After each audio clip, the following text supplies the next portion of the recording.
ప్రైజ్లాడండి. బాగున్నారా? ఈరోజు దేవుని మాట మరొకసారి జ్ఞాపకం చేసుకుందామా?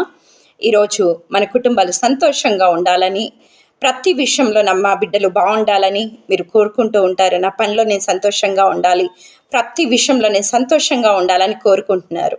కానీ దేవుడు ఏం చెప్తున్నాడంటే, మీరు ఆనందంగా ఉండండి అని తండ్రి చెప్తున్నాడు. అక్క, సంతోషంగా ఉండడము, ఆనందంగా ఉండడము ఒకటే అంటున్నారా? కాదు.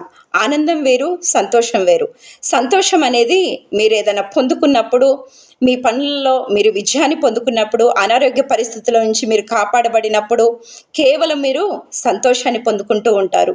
అదే ఆనందం అయితే కష్టంలో, బాధలో, వేదనలో, ప్రతి విషయాలలో కూడా మీరు దేవుని కలిగి ఉంటారు. కాబట్టి నా తండ్రి తీరుస్తాడని ఎప్పుడు కూడా మీరు ఆనందంగా ఉంటారు. అందుకే తండ్రి చెప్తున్నాడు, మరలా చెప్పేదను ఆనందంగా ఉండండి, మరలా చెప్పేదను ఆనందంగా ఉండడని. ఎందుకంటే మన మట్టి బుర్రలకు అర్థం కాదు కదా. అందుకని తండ్రి మరలా చెప్తూ ఉన్నాడు, మీరు ఆనందంగా ఉండండి అని. ఎందుకంటే ఆయన అమూల్యమైన రక్తం పెట్టి నిన్ను నన్ను కొనుక్కున్నాడు కనుక అందుకే మీరు ఆనందంగా ఉండండి అని తండ్రి చెప్తున్నారు. ఈరోజు నీవు జీవితంలో సంతోషాన్ని వెతికేవారిగా ఉంటున్నావా? దీర్ఘశాంతంగా నీ జీవితాంతము ఆనందంతో నీవు ఉండాలని కోరుకుంటున్నావా?